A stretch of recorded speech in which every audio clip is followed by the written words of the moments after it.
guys, ayun ang ating ginawa. Matatapos na po kay bukas. Papasilip ko sa inyo. Guys, cottage po siya. So ngayon malawak pang kanilang garahe para dito sa ating finish project. Tinatapos na po kasi nila ngayon. Dito tayo ngayon sa garahe. Baka lagyan po nila ng swimming pool yan dyan sa likod. Paikot. Okay guys, tara. Ito po sa inyo ang aking ginawa.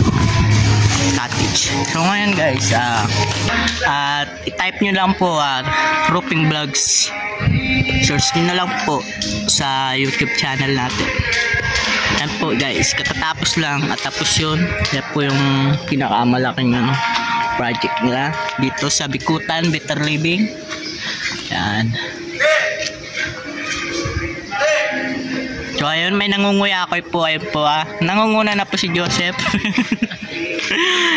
So ngayon dito po may nakita kayo blanks design po yung sa pader. Tapos itong gilid, magkakaroon po ng ilaw sa gilid po yan. Maganda po kinalabasan yan. Ito po si Pep, ating management electrician. Yan po. Siya po ang nag-ano nga. Sinusunod po siya. Yan po nakaabang ng mga ilaw. Paikot po yan lahat. Malapit na rin finish, mga salamin na lang. So guys, mga gustong magpalagay po ng laminated spandrel, pwede po sa loob at sa labas, parang ganyan. Kisame. Tapos dito po sa loob. Maganda po tingnan, diba? Comment down below na lang po kayo kung gusto niyo po magpaubong ng ganyan.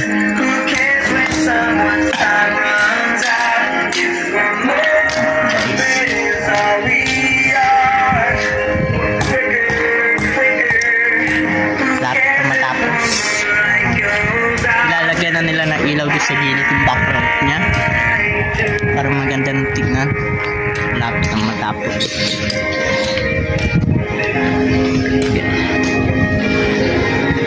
Tapos doon sa loob may nagpipintura, finish na rin, pa-finish para sa ating finish project. Tayo dito loob.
Si Sam, mahal parot.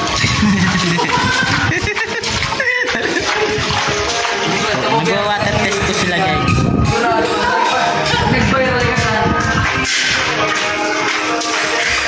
Para malaman kung may kulit sa baba.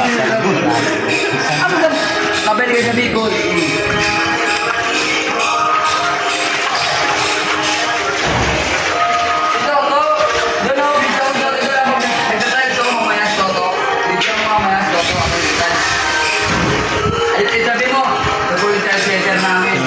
Sige guys, salamat. Party. Ayan. Okay guys, salamat. See you next in vlogs. Bye.